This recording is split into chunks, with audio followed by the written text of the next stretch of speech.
cobain serunya aplikasi Bank Syariah Indonesia Mobile yang memudahkanmu untuk menemukan dan berbagi berkah.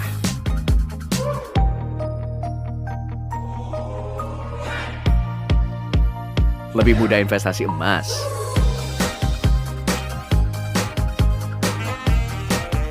berbagi manfaat lewat wakaf,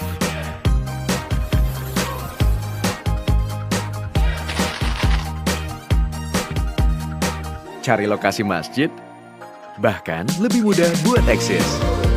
Buka rekeningnya juga mudah, bisa di mana aja. Asik kan? Sambil hangout, sambil ngopi cantik, sambil ngapain aja, terserah. Nggak pakai ribet. Bank Syariah Indonesia Mobile, sahabat yang menemanimu untuk hidup lebih mudah, lebih berkah.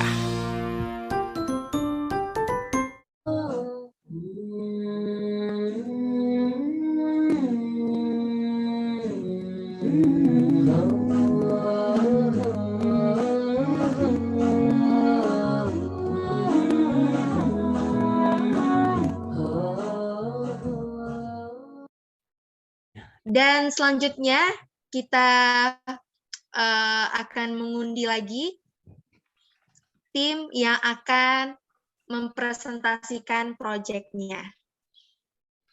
Boleh dibantu ya, operator? Oke, kita mulai. 1, 2, 3.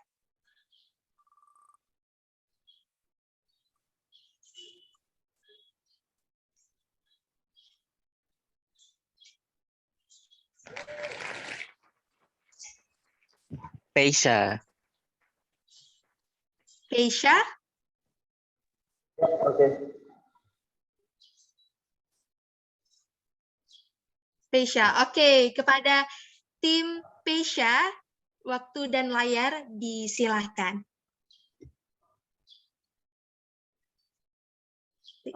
Layar saya sudah terlihat. Oke, sudah terlihat, Kak.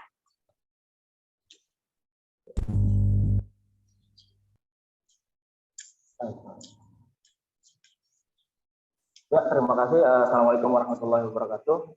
Perkenalkan saya Lalu Renaldi Pratama Putra dari tim Peisha.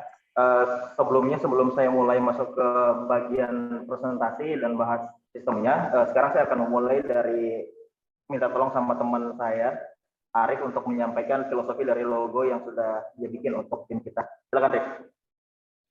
Oke, terima kasih Mas Rey. Oke. Kenalkan semuanya, ini adalah logo Pasya. Logo Pasya ini mewakili visi, misi, dan jiwa startup. Untuk yang pertama ada logo icon pada Circle Blue. Circle Blue ini mempresentasikan sebuah dunia, suatu kebersamaan, poin atau koin, serta network atau jaringan. Namun adanya pun bentuk wave atau gelombang pada logo Pasya itu menggambarkan 6 huruf, yaitu nama startup Paisha. Sedangkan untuk warna biru itu sendiri mewakili bisnis serta kepercayaan. Dan di sini Pasya juga menggunakan logo tab loh. Pada logo tabnya, Pasya menggunakan font Inter dengan kombinasi regular dan semi-bold. Sekian presentasi logo dari saya. Selanjutnya saya kembalikan kepada CEO Mas Rey. Oke, terima kasih. Saya akan langsung bahas struktur timnya. Nah, ini struktur tim kami. Yang pertama ada saya sendiri sebagai CEO dan hacker, lalu Renaldi. Kemudian ada Muhammad Arif sebagai hipster.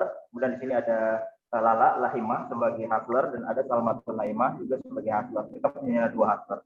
Oke, kemudian deskripsi singkat dari proyek ini adalah yang pertama, ini adalah sebuah inovasi dari kami di Generasi Muda untuk menciptakan dan mengembangkan digitalisasi syariah di bidang ekonomi. Kemudian dan juga untuk berkontribusi mengurangi kesenjangan syariah finansial dalam skop teknologi, dan juga memberikan rasa aman kepada masyarakat untuk menghindari transaksi tidak halal dalam kemajuan teknologi saat ini. Oke, ini table of content yang akan kita bahas. Ada 6 section. Kemudian yang pertama itu ada project introduction. Di sini ada problem statement. Yang pertama, poin pertama adalah kebutuhan digital payment syariah yang sangat mendesak, yang dimana kita bisa lihat ada kompetitor utama saat ini yaitu OVO dan GoPay itu sudah sangat memiliki persentase market yang sudah sangat lebar gitu. Maka di sini, tapi kita tahu sendiri ada beberapa konteks yang di aplikasi itu tidak mencantumkan prinsip syariah. Kemudian poin kedua, ekosistem digital perlu berinovasi. Yang ketiga adalah keamanan dalam dunia digital yang memudahkan kita bertransaksi. Oke, yang ketiga ini adalah solusi yang kami tawarkan. Yang pertama adalah digital payment yang sesuai dengan sistem syariah. Yang kedua adalah inovasi mitra yang tersertifikasi halal. Yaitu ini adalah salah satu bentuk dari inovasi kami untuk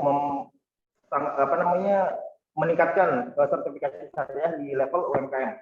Seperti itu. Jadi mungkin kita akan bekerja sama dengan si halal untuk lebih mempermudah, karena saya di lapangan mendengar isu-isu bahwa untuk melakukan registrasi itu sulit gitu dan macam-macamnya gitu. Nanti di sini kita bisa menjadi jembatan untuk melakukan sertifikasi. Jadi dengan Peisya itu berarti sudah tersertifikasi halal.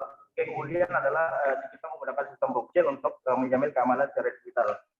Yang ketiga di sini sudah saya cantumkan beberapa link-link yang sudah ada, baik link project maupun link code itu.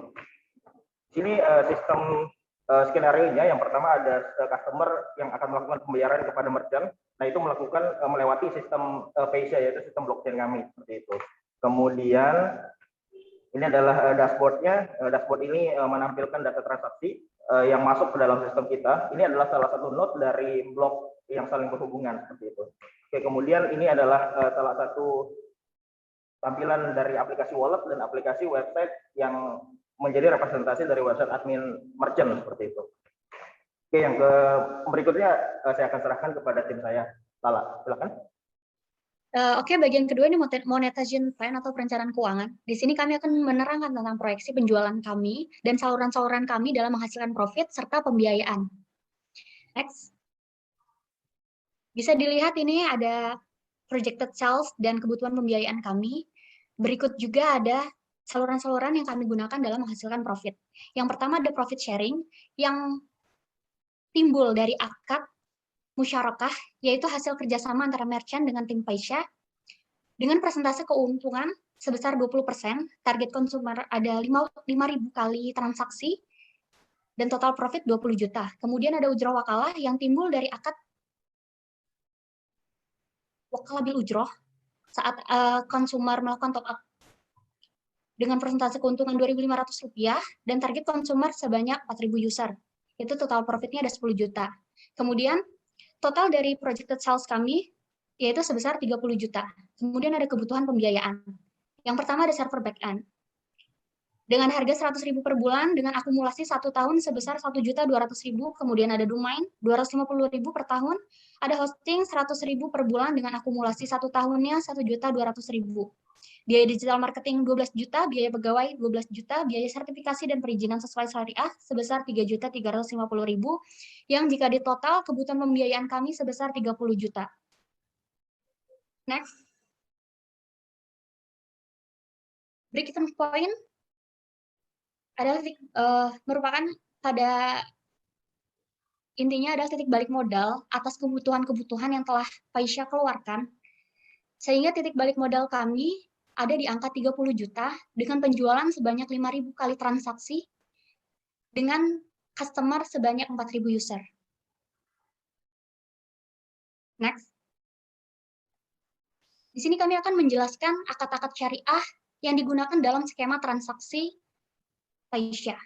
Yang pertama ada akad wadiah yad dhamanah. Akad ini timbul saat customer melakukan top up sales dana Peisya. Nah, kenapa kita menggunakan akad ini? Karena secara tidak langsung saat customer top up itu merupakan dana yang dititipkan kepada kami, yaitu akad wadiah yang yad dhamanah. Memberikan kewenangan kepada kami untuk mengelolanya secara lebih lanjut. Misalnya, membuka tabungan giro ataupun investasi di lembaga keuangan lainnya. Yang kedua ada akad wakalah bil ujroh. Akad ini timbul saat user melakukan top up di mitra seperti Indomaret atau Alfamart. Mitra ini sebagai wakil dari Peisya sebagai jasa penyedia layanan top up. Kemudian yang ketiga ada akad musyarakah. Musyarakah atau ijarah. Nah, ini hasil kerjasama antara merchant dengan Paisya. Kemudian yang keempat ada akad wakalah bil ujroh. Itu akad yang timbul ketika customer mau membayar melalui Paisya. Next. Oke, selanjutnya ada bisnis model kanvas dari Paisya. Kita lihat bahwa customer segmennya kita mencakup masyarakat muslim, generasi milenial, dan generasi Z. Serta value proposition yang kami berikan adalah memberikan kemudahan, peningkatan keamanan pelayanan, transaksi digital syariah, serta meningkatkan performa UMKM produk halal. Dan di sini aktivitas utama dari Paisya adalah menyimpan data, akun, dan saldo customer, memudahkan transaksi digital secara syariah, dan bekerja sama dengan mitra dan merchant UMKM produk halal. Serta di sini ada cost structure, yaitu biaya-biaya yang dibutuhkan adalah biaya digital marketing, pegawai, teknologi, dan sertifikasi dan perizinan sesuai syariah. Next. Di sini ada bisnis plan dari Paisya, yaitu Paisya hadir sebagai dompet digital syariah yang sudah sesuai dengan syariah dan akan bekerja sama dengan UMKM produk halal. Next.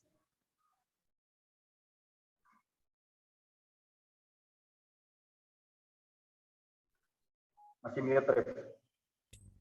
Nah, untuk perbedaan selanjutnya itu adalah ide. Aplikasi dompet digital syariah Paisya telah menggunakan sistem yang namanya blockchain. Yang kedua, demand. Permintaan akan digital payment kian meningkat terutama di kalangan pengguna muslim, anak-anak muda, dan orang-orang dengan gaya hidup jet set. Untuk selanjutnya yang terakhir ada quick. Untuk target penjualannya, Paisya sendiri menargetkan 5.000 kali transaksi di seluruh merchant yang tergabung dalam mitra usaha Paisya. Untuk target penggunanya, Paisya juga menargetkan 4.000 user yang diestimasikan akan mendapatkan profit sebesar 30 juta. Next. Nah, untuk teknologi informasinya, seperti yang saya bilang tadi, Paisya menggunakan sistem yang namanya blockchain. Blockchain ini terdiri dari gabungan dua kata, yaitu block yang artinya kelompok dan chain yang artinya rantai. Adapun keunggulan-keunggulan blockchain yang pertama itu adalah sistem yang lebih transparan, proteksi data lebih baik, dan audit lebih baik. Terima kasih, saya kembalikan kepada CEO. Ya, terima kasih. Sebenarnya saya mau demo, cuman waktu itu tinggal 20 detik, tapi ya sudah, selesaikan aja.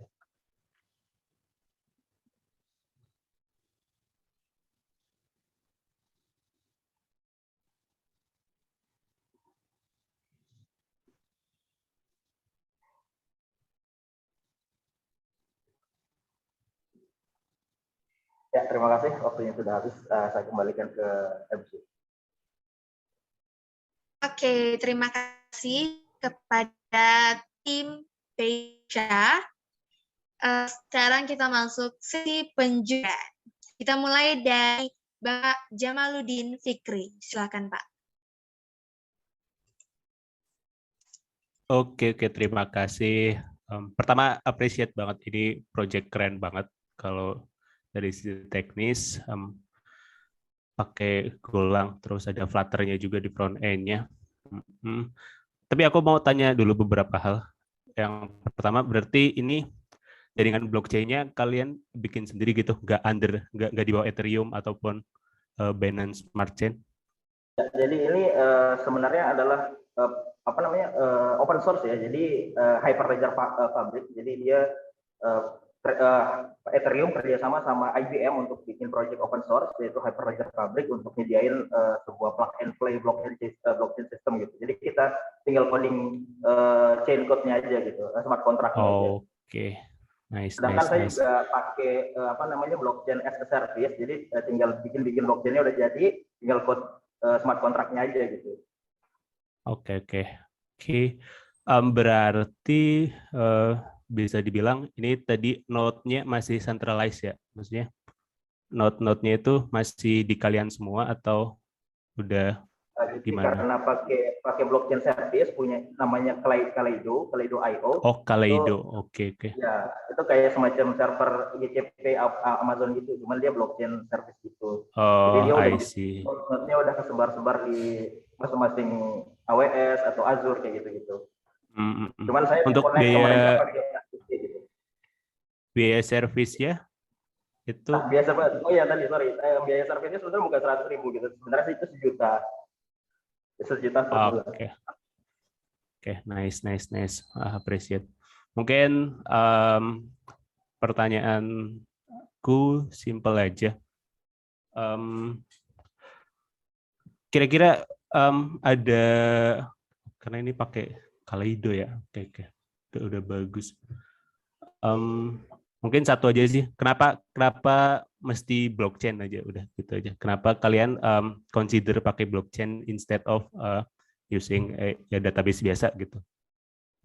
Jadi sebenarnya Hyperledger Project ini sebenarnya punya banyak project ya, salah satunya Hyperledger Fabric itu mereka untuk decentralized blockchain, kemudian mereka ada punya identity management berbasis blockchain juga gitu. Jadi sebenarnya itu satu paket yang kalau digabungin end to end-nya sudah sama-sama blockchain, dari identity udah blockchain, sistem ledgernya juga blockchain. Jadi kalau digabungin itu jadi sistem yang cukup solid gitu. Dan itu sudah tinggal diimplement karena open source kayak gitu sih. Oke, nice. Bagus banget. Berarti ini konsensus algoritmnya pakai apa? Konsensus pakai apa? Sorry. Oke, nice. Oke, thank you dari aku, udah itu aja. But overall bagus, project yang bagus banget. Bahkan nggak expect ini tuh dari mahasiswa-mahasiswa. Ini kalian masih mahasiswa semua ya berarti ya? Ya, saya sudah kerja sih kebetulan. Oh, oke, I see. Oke, nice. Thank you. Lanjut. Oke, terima kasih Bapak. Selanjutnya kepada Bapak Muhammad Quraisy, silakan Pak. Terima kasih ya Mas Lalu dan tim ya dari Paisha ya. Jadi e-wallet ya produk ininya. Saya mau nanya ini Mas, Mbak, kalau untuk akadnya ini berarti antara customer dan Paisha ini berarti card pinjaman atau wadiah titipan? Untuk akad wadiah Hildo mana, Pak? Oh, oke. Wadiah ya. Berarti kalau duit customer-nya nanti bakal diputar atau diinvest ya? Atau gimana, Mbak? Benar, Pak. Halo? Halo?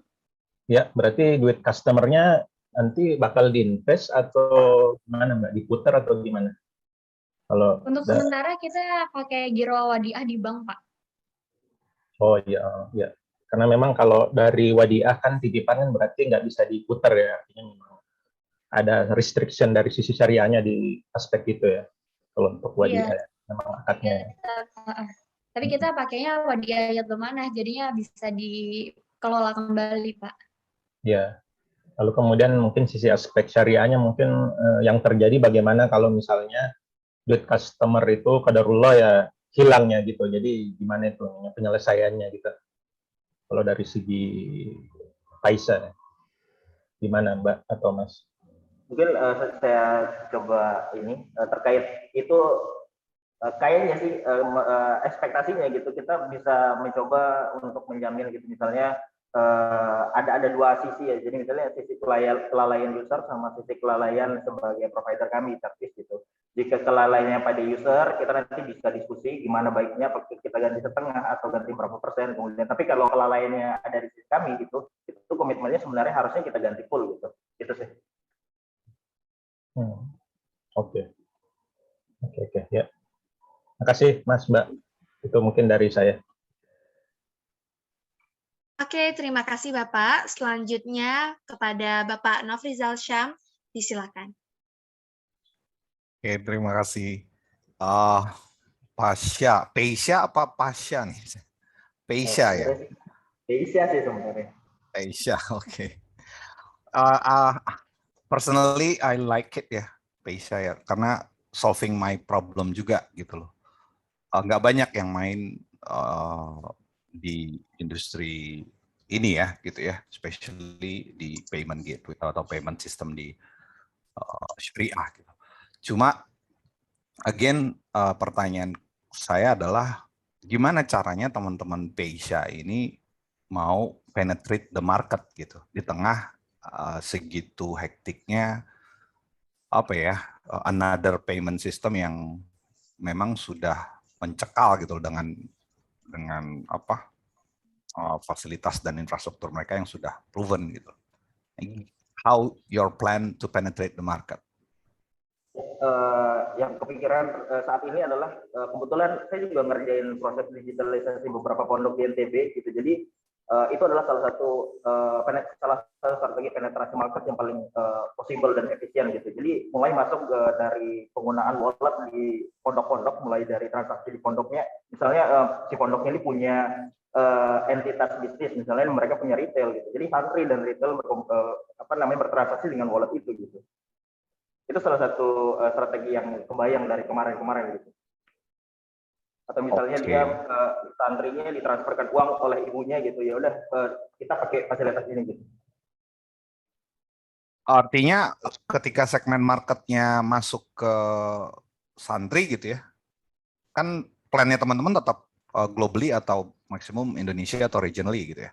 Gimana caranya dari santri atau dari pesantren ini bisa hype sampai ke yang lain-lainnya gitu? Sebenarnya harapannya sih dari kita mulai starting lonjakan marketnya dari situ, kemudian dari sana kita mulai masuk ke penetrasi ke market-market kayak ya outlet UMKM, kemudian outlet kecil gitu. Kayaknya kalau dari saya sih segmentasi yang sangat possible dijangkau adalah UMKM gitu, nggak sampai pada level enterprise kayak gitu sih. Oke, kenapa nggak level enterprise? Kayaknya ini scope aja gitu, kayak kita mencoba men-scopekan sesuatu yang lebih, karena kayak katanya menurut data yang saya baca gitu, UMKM itu perputaran uangnya jauh lebih besar daripada enterprise kayak gitu sih, bottom of pyramid. Yes. Artinya teman-teman akan penetrate B2B baru go on to B2C gitu ya? Ya. Berarti penetrate marketnya di B2B. One more question nih buat teman-teman. I think ini kan nggak bahasanya ya. Sebagus apapun ide kita, sekeren apapun our product gitu ya. Tapi kalau kita nggak tahu how to strategize produk ini atau nggak market fit gitu ya. Ini kan bahaya. Banyak loh orang bikin keren-keren apa gitu ya. Kayak Tesla dulu keren banget, tapi baru dibuy-in beberapa tahun setelahnya gitu. Nah, posisinya Paysa ini untuk exist and penetrate the market, how long it's going to be? Karena momentum banget gitu. What is your plan about it? Sebenarnya plan yang paling terdekat itu adalah kita melakukan pendekatan kepada daerah-daerah yang menerapkan wisata halal gitu. Itu adalah salah satu cara yang paling terdekat gitu. Di daerah? Ya, di daerah-daerah. Oke. That's unique. Oke, terima kasih. Paysa, sukses. Ya, terima kasih. Oh iya, mau nyampe sedikit. Kalau ada teman-teman yang mau kerjasama setelah acara ini, bolehlah. Terima kasih. Terima kasih. Wah, luar biasa sekali ya. Komentar-komentar dari Dewan Juri pun positif semua. Alhamdulillah. Semoga tim Paysa bisa menjadi lebih baik setelah mendapat masukan-masukan dari para Dewan Juri. Selanjutnya, kita akan beristirahat sejenak ya, dengan menyaksikan iklan dari sponsor kita, Bank Syariah Indonesia.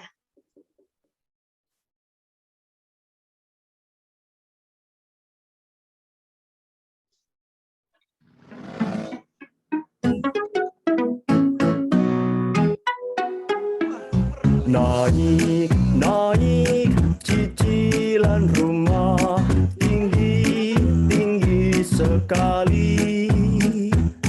Naik cicilan rumah tinggi sekali. Naik cicilan rumah, hobi jadi mengalah. Cara mudah punya rumah, hobi nggak ngalah. BSI Kriasi Muda. Ekstra tenor, ekstra plafon, cicilan pasti. Anak muda jadi bisa punya rumah. Bank Syariah Indonesia. Pada awal masa pandemi, manusia harus beradaptasi dengan banyaknya perubahan. Dan untuk beradaptasi, tentu saja kebutuhan pun mengalami perubahan serta peningkatan. Tapi tahu nggak sih teman-teman, ada satu tempat yang selalu kita butuhkan, dan itu tidak akan pernah berubah. Tempat di mana kita merasakan kenyamanan, ketenangan, perlindungan, serta tempat kita pulang, yaitu rumah. Bank Syariah Indonesia Geriasi Muda dengan ekstra tenor dan plafon, cicilan yang pasti dan tentu saja sesuai syariah, teman-teman bisa memiliki rumah di usia muda. Yuk langsung aja klik link yang ada di komen untuk informasi yang lebih lanjut. Bank Syariah Indonesia, muda punya rumah, hobi nggak ngalah. Selain itu, acara ini juga disponsori oleh Yayasan Islam Al-Kahfi Batam, HNI, My Gluta Family, dan Jagoan Bakso Malang.